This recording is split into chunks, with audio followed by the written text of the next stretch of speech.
l'Arbi. Voilà. Voilà. Racontez-nous un petit peu comment vous est venue cette idée ou cette envie donc, de parler de ce docteur l'Arbi. Ben, il y a une partie du hasard et je dirais qu'il y a une autre partie qui est le fruit d'un certain nombre de circonstances. J'ai fait mes études à Alger. Quand j'ai terminé ma spécialité, je me suis retrouvé à Djelfa. Et en arrivant là-bas, j'apprends l'existence du docteur Khouja, une personne dont j'ai jamais entendu parler.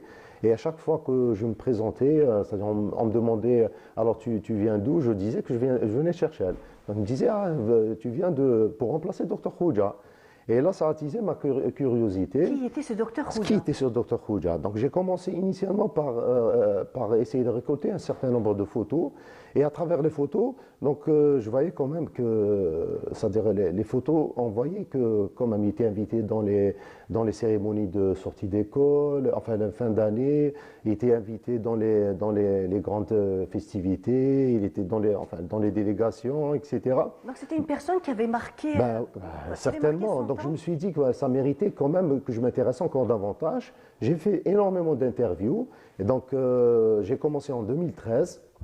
Et puis donc avec les interviews, je voyais qu'il y avait beaucoup d'informations et c'était à la limite urgent de répertorier toutes ces informations pour essayer, parce que c'est vraiment un pan de l'histoire de la ville de Djelfa, un pan de l'histoire de l'Algérie, de notre révolution et puis aussi l'histoire d'un pionnier, hein, parce que là il a été parmi, je dirais le premier peut-être, il y avait juste un médecin avant lui algérien qui a séjourné une courte durée.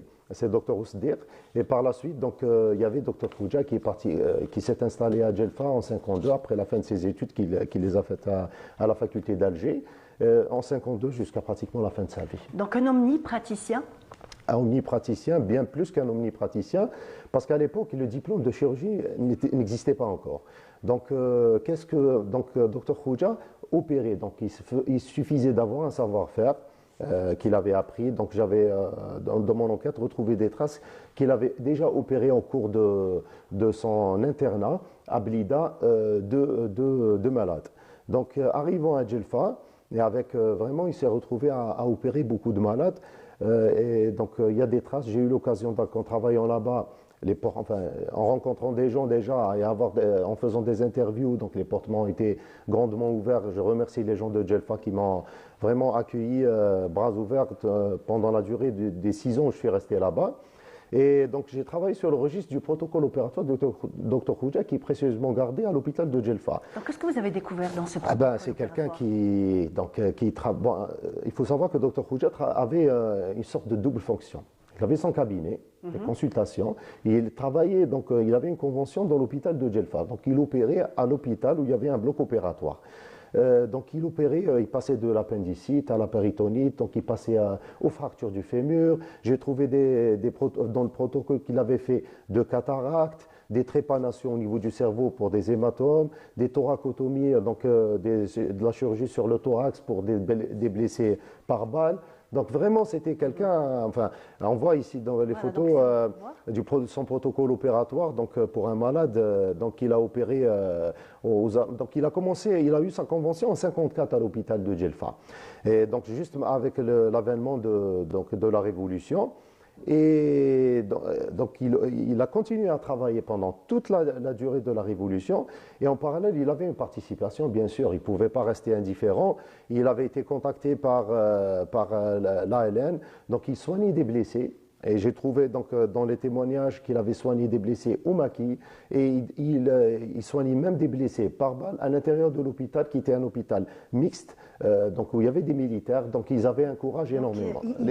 Il falsifiait les... Il y avait tout un réseau, donc j'en parle un peu dans le livre, il y avait un réseau, donc Djelfa n'est pas en reste donc, par rapport aux autres villes d'Algérie, donc il y avait toute une organisation, ce qu'on appelle l'organisation civile FLN, l'OCFLN, donc je raconte dans mon livre, on retrouve les traces de celui qui falsifiait les papiers, donc celui qui transportait les médicaments, denrées alimentaires, celui qui soignait, le pharmacien Boukardena, donc dont le nom est indissociable du docteur Khouja, qui est venu avant. Et le pharmacien Boukardena a été un peu un des contacts du docteur Khouja. Donc, il a fait un peu la liaison entre les habitants de Djelfa qui ont préparé le terrain au docteur Khouja. Et ils ont aménagé le premier cabinet pour l'accueillir.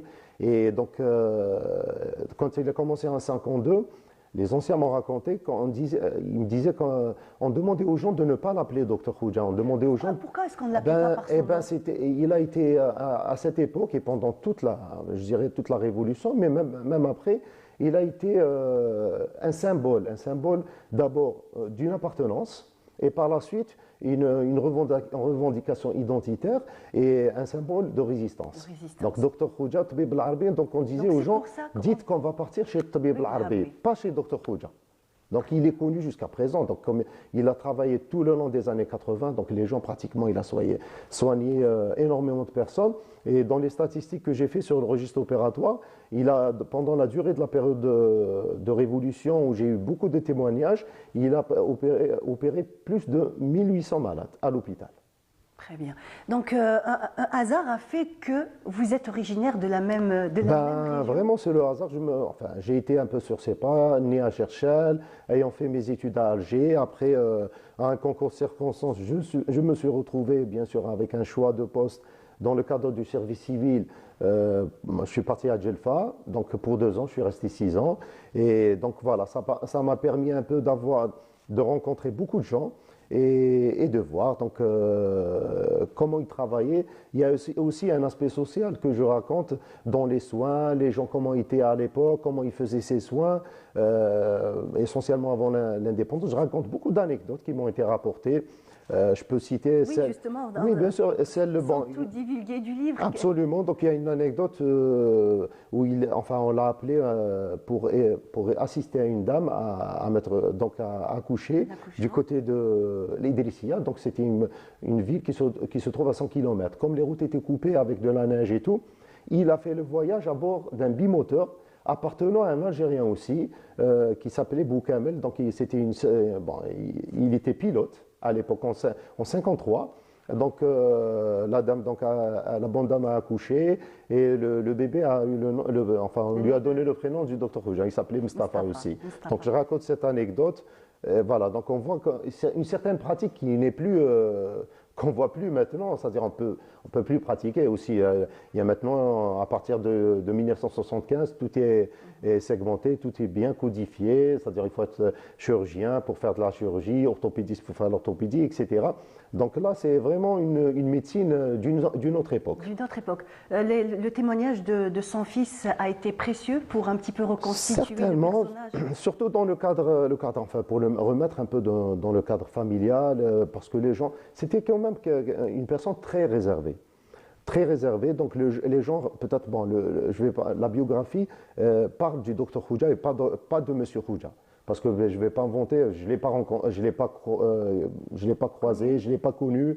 Et puis pour écrire sur la biographie, écrire sur la personne de quelqu'un, je pense qu'il faut vraiment le connaître ou bien lire ses écrits, etc. Mais là, la biographie concerne Dr Khouja. J'ai rencontré ses enfants, sa femme, la Ils ont pris on va dire la chose. Ils ont été surpris. Bon, je pense qu'ils ne pensaient pas que j'avais en possession toutes ces informations, parce que tout l'aspect révolutionnaire, je ne pense pas, étant donné qu'il était quelqu'un de très réservé, je ne pense pas qu'ils en connaissent beaucoup et que les témoignages leur ont appris beaucoup, beaucoup de choses. Et il y a aussi l'engagement du docteur Khouja. Après l'indépendance, il a été le président du Croissant Rouge, donc le bureau de Djelfa de 62 à 85. Il a été aussi le président de la cellule FLN. Il a été mécène pour les scouts algériens. Donc il finançait pendant de longues années les vacances d'été. Donc ils avaient des camps de toile. Donc c'est lui qui finançait les camps de toile. Et aussi on raconte, m'a rapporté le témoignage qu'il avait participé après l'incendie de l'OAS qui a touché la bibliothèque universitaire de la fac centrale. Il a financé pour remplacer les livres et pour faire les travaux, avec d'autres bien sûr. Et donc il y avait un certain engagement. Là, c'est une visite d'une délégation à l'hôpital de Djelfa. J'ai eu le témoignage du jeune scout qui porte un petit sac, Monsieur Missaoui. Donc, je l'ai rencontré il y a une semaine. La photo date de 63. À gauche du docteur Khouja, il y a le docteur Ben Hizia. Donc, c'est une délégation qui venait rendre visite à des malades à l'hôpital. Donc, il y avait un certain engagement. Il y avait un engagement. Et c'était aussi un polyglotte. Il a énormément voyagé, notamment au Japon, aux États-Unis, etc. Donc, je ne vais pas citer toutes les destinations. Mais c'était quelqu'un de très curieux. Et paraît-il aussi, il a bénéficié, il a donné énormément de contributions pour l'OMS à l'époque. Pour l'instant, je n'ai pas entre mes mains des documents attestant ça, essentiellement parce qu'il faisait beaucoup de pathologies. Il opérait énormément de kyste hydatiques. C'est une pathologie qui est très courante dans les hauts plateaux à cause de la présence de cheptels, etc. Il y a beaucoup de cheptels là-bas, donc c'est une pathologie qui... Donc j'ai trouvé les traces, donc il opérait des kystes hydatiques, mais un kyste hydatique, maintenant un chirurgien, quand on lui dit qu'il y a un kyste hydatique, et on a peur à cause des récidives, on a peur pour le post-opératoire, et lui, il les opérait. Et il faut savoir qu'à cette époque-là, la médecine et la technologie n'étaient pas ce qu'elle est aujourd'hui. Oui, non, vraiment, c'était quelque chose de, je dirais, comme je disais, c'était un pionnier à l'époque, je suppose. Mais je pense que sa formation a été assez solide pour pouvoir se lancer vraiment dans des chirurgies pareilles. Il faisait aussi de l'obstétrique, donc tout ce qui est césarienne, etc., les accouchements, il assurait ça. Donc vraiment, c'est-à-dire on en connaît très rarement pendant cette période des médecins ayant eu son parcours, et essentiellement à l'hôpital. Et après l'indépendance, on lui a proposé de venir sur Alger pour être un chef de service dans un service de chirurgie, etc. Il a préféré rester à Djelfa, donc sa ville d'adoption. Ça serait bien qu'un hôpital porte son nom? Il y a une polyclinique qui porte son nom à Djelfa. Ça serait bien par la même occasion, parce qu'il y a eu le lancement dernièrement de la faculté de médecine à Djelfa. Ça serait bien qu'elle porte son nom. Un grand homme quand même qui a marqué son histoire. Un grand homme, je dirais même, on pourrait l'élever au rang d'une personnalité nationale. Il a vu tout ce qu'il a fait, tout ce qu'il a... Il y a le témoignage aussi de M. Saïd Chiban, ancien ministre et ophtalmologue, que j'ai rencontré. Donc il m'a donné son témoignage. Il était jeune, en 1946, à la fac centrale, donc, où il se souvenait de lui, avec un gros cartable. Il était vraiment très sérieux, très réservé, tout le temps rigoureux. Bien entendu, déjà pour pouvoir faire de la chirurgie. On pouvait pas, c'est-à-dire c'était, il faut, sa réserve et tout va dans le sens de sa performance médicale qu'il a menée à Djelfa. Merci beaucoup. C'est votre premier ouvrage? Oui, c'est le premier publié. J'espère qu'il y aura. Je vais publier d'autres dans d'autres peut-être domaines. Voilà, donc je tiens à signaler que le livre a été publié, a été édité par le laboratoire d'études historiques et archéologiques du Centre universitaire de Tipaza, qui a parrainé le livre. Donc donc il a un peu un caractère, disons, universitaire, bien que je ne suis pas académicien.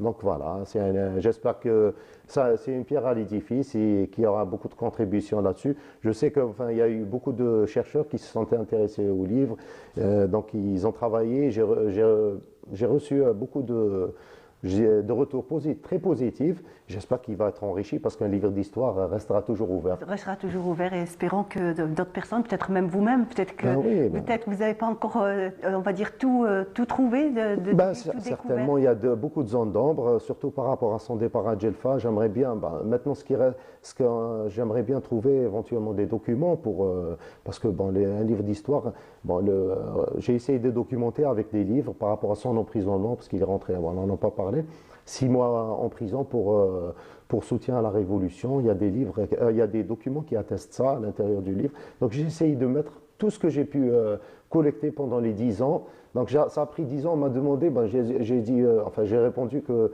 d'abord j'étais pas académicien, et puis le livre avait besoin de mûrir.